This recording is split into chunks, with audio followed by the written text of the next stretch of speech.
Taste the Daily. Tiruppur மாவட்டம் வாவிப்பாளையத்தில் உள்ள தமிழ்நாடு நகர்ப்புற மேம்பாட்டு வாரிய குடியிருப்பில் அதானி நிறுவனத்தின் கேஸ் பைப் உபகரணம் வெடித்து சிதறியதில் சுந்தராம்பாள் என்பவர் மீது விழுந்து கால் முறிந்தது. வாவிப்பாளையத்தில் உள்ள தமிழ்நாடு நகர்ப்புற மேம்பாட்டு வாரிய குடியிருப்பில் உள்ள Adani case pipeline testing point அருகில் சுந்தராம்பாள் என்பவர் நடந்து சென்ற போது திடீரென வெடி விபத்து ஏற்பட்டது. அப்போது டெஸ்டிங் பாயிண்டின் உபகரணம் பறந்து சென்று சுந்தராம்பாள் மீது விழுந்து அவரது கால் முறிந்தது. இந்த நிலையில் போதிய பாதுகாப்பற்ற முறையில் அமைக்கப்பட்டுள்ள இந்த கேஸ் பைப்லைனை சுற்றி முறையாக பாதுகாப்பை ஏற்படுத்த வேண்டும் என குடியிருப்பு வாசிகள் கோரிக்கை விடுத்தனர். திருவாரூர் மாவட்டம் மன்னார்குடியில் சிறுவனை நாய்கள் துரத்தி சென்று கடிக்க முயன்ற சிசிடிவி காட்சிகள் வெளியாகி அதிர்ச்சியை ஏற்படுத்தியுள்ளது. மன்னார்குடி நகராட்சிக்குட்பட்ட வார்டுகளில் நாளுக்கு நாள் நாய்கள் தொல்லை அதிகரித்து வருவது குறித்து நகராட்சி அதிகாரிகளிடம் பலமுறை புகார் அளித்தும் உரிய நடவடிக்கை எடுக்கவில்லை என பகுதி மக்கள் குற்றம் சாட்டியுள்ளனர். இந்த நிலையில் மன்னார்குடி ஒத்தை தெரு பகுதியில் நடந்து சென்ற 8 வயது சிறுவனை தெருநாய்கள் சுற்றி வளைத்து துரத்தி கடிக்க முயன்ற சம்பவம் அதிர்ச்சியை ஏற்படுத்தியுள்ளது.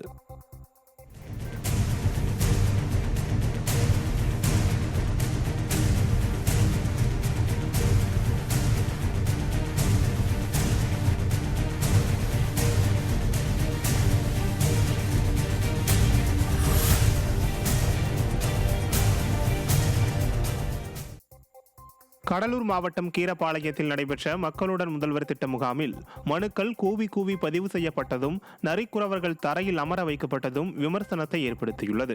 புவனகிரி அருகே கீரப்பாளையம் அரசு துவக்கப்பள்ளியில் நடைபெற்ற இந்த முகாமில் முறையான வழிகாட்டலும் ஆலோசனையும் இல்லாததால் மனு எழுத பொதுமக்கள் தனிநபர்களிடம் பணம் கொடுக்கும் நிலை ஏற்பட்டது.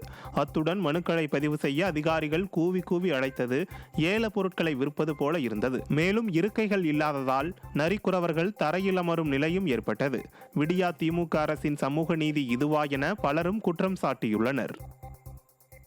கோவை மாவட்டம் கனியூர் அருகே சாலையின் மைய தடுப்புச் சுவற்றில் கார் மோதிய விபத்தில் கல்லூரி மாணவர்கள் 2 உயிரிழந்தனர். திருப்பூரைச் சேர்ந்த விஷால் என்பவர் தனது நண்பர்கள் 4 பேருடன் காரில் கோவையிலிருந்து திருப்பூர் நோக்கி சென்றுள்ளார். அப்போது கனியூர் அருகே வேகமாக சென்று கொண்டிருந்த கார் கட்டுப்பாட்டை இழந்து சாலையில் இருந்த மைய தடுப்புச் சுவரில் மோதி விபத்திற்குள்ளானது. இந்த விபத்தில் 2 மாணவர்கள் உயிரிழந்த நிலையில் 3 பேர் படுகாயங்களுடன் மருத்துவமனையில் அனுமதிக்கப்பட்டுள்ளனர். சம்பவ இடத்திற்கு வந்த போலீசார் உயிரிழந்த மாணவர்களின் உடல்களை மீட்டு பிரேத பரிசோதனை செய்ய மருத்துவமனைக்கு அனுப்பி வைத்தனர். விழுப்புரம் மாவட்டம் கண்டாச்சிபுரம் அருகே 100 நாள் வேலை வாய்ப்பில் முறையாக பணி வழங்கவில்லை என கூறி அரசு அதிகாரிகள் மற்றும் விடியா திமுகவினரை பொதுமக்கள் சிறைபிடித்ததால் பரபரப்பு ஏற்பட்டது.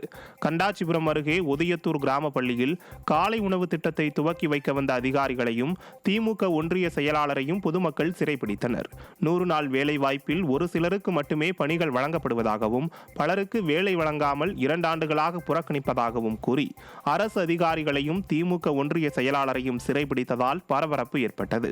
விடியா திமுக ஆட்சியில் 100 நாள் வேலைவாய்ப்பு திட்டத்திலும் பாரபட்சம் காட்டப்படுவது இதன் மூலம் அம்பலமாகியுள்ளது. கரூரில் சாலையில் பாதாள சாக்கடை பணிகள் கிடப்பில் போடப்பட்டுள்ளதாக அப்பகுதி மக்கள் குற்றம் சாட்டியுள்ளனர். கரூர் மாநகராட்சிக்குட்பட்ட பழைய நீதிமன்றம் அருகே உள்ள ராணி மங்கம்மாள் சாலையில் கடந்த 2 வாரங்களுக்கு முன்பு திடீரென 10 அடிக்கு மேல் பள்ளம் ஏற்பட்டுள்ளது. இந்த சாலையில் சீரமைப்பு பணிகள் துவங்கப்பட்ட நிலையில் பணிகள் முடிவடையாமல் பணிகள் கிடப்பில் போடப்பட்டுள்ளது. மேலும் பாதாள சாக்கடை பணிகளும் கிடப்பில் போடப்பட்டுள்ளது. இந்த நிலையில் சாலையில் உள்ள தடுப்புகள் மீது அப்பகுதி மக்கள் விடியா ஆட்சியில் பாதாள சாக்கடை பணிகள் மேற்கொள்ள நகராட்சியில் பணம் இல்லையா என எழுதியுள்ளனர். விடியா ஆட்சியில் மக்கள் பணிகளை மேற்கொள்ள பணம் இல்லையா என மக்கள் கேள்வி எழுப்பி உள்ளனர். திண்டுக்கல் மாவட்டம் கொடைக்கானலில் ஆபத்தான நிலையில் உள்ள தனியார் விளம்பர பலகைகளை அகற்ற அப்பகுதி மக்கள் வலியுறுத்தியுள்ளனர். கொடைக்கானலில் கடந்த ஜூன் மாதம் பலத்த காற்று வீசி சிக்னல் கம்பம் விழுந்து ஒருவர் உயிரிழந்தார். இதையடுத்து கொடைக்கானல் பகுதியில் பிரதான சாலையில் வைக்கப்பட்ட தனியார் அறிவிப்பு பலகைகளை நகராட்சி நிர்வாகம் அகற்றியது. இந்த நிலையில் ஏரி சாலை மற்றும் நகராட்சி அலுவலகம் அருகே ஆபத்தான நிலையில் தனியார் விளம்பர பலகைகள் தொங்கிக் கொண்டுள்ளது. மேலும் தற்போது கொடைக்கானல் பகுதியில் பலத்த காற்று வீசி வருவதால் எந்த நேரத்தில் கீழே விழும் அபாயம் இருப்பதால் விடியா திமுக அரசு உரிய நடவடிக்கை எடுக்க வேண்டும் என மக்கள் வலியுறுத்தியுள்ளனர். கிருஷ்ணகிரி மாவட்டம் ஒசூரில் முறையாக குடிநீர் விநியோகிக்காத மாநகராட்சி நிர்வாகத்தை கண்டித்து பொதுமக்கள் சாலை மறியலில் ஈடுபட்டனர். ஒசூர் மாநகராட்சிக்குட்பட்ட திம்மசந்திரம் பகுதி உள்ளிட்ட பல்வேறு பகுதிகளில் குடிநீர் பிரச்சினை உள்ளது. இது தொடர்பாக அதிகாரிகளிடம் பலமுறை புகார் அளித்தும் நடவடிக்கை எடுக்கப்படவில்லை என குற்றச்சாட்டு எழுந்துள்ளது. இதனால் பொறுமை இழந்த திம்மசந்திரம் பகுதியினர் விடியா திமுக மாநகராட்சியை கண்டித்து காலி குடங்களுடன் சாலை மறியலில் ஈடுபட்டனர்.